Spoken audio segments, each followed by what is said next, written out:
Welcome to Luca is a Billionaire, where the only thing I invest in is your answers. You're starting now. Open the photo and immediately duplicate the background layer so you can undo mistakes. Use a quick selection tool or AI mask to grab the person roughly.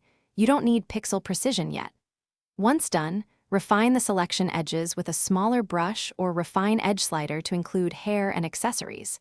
Make sure to remove obvious background chunks first, because a clean rough mask speeds later refinement. Keep the original layer hidden, but available for comparison and color reference.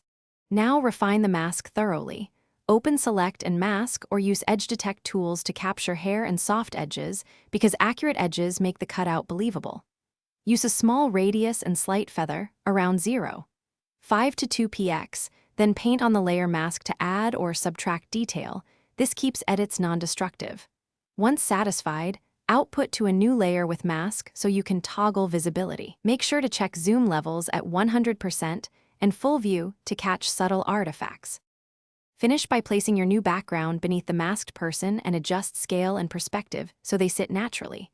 You'll likely need color matching.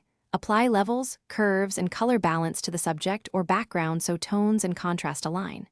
If halos remain, paint the mask with a soft, low-opacity brush or use selective blur and clone nearby pixels to blend edges. If shadows are missing, add a soft multiply layer to anchor the person.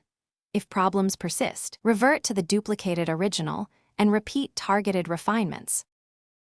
Thanks for watching and please subscribe. It's the best investment you'll ever make.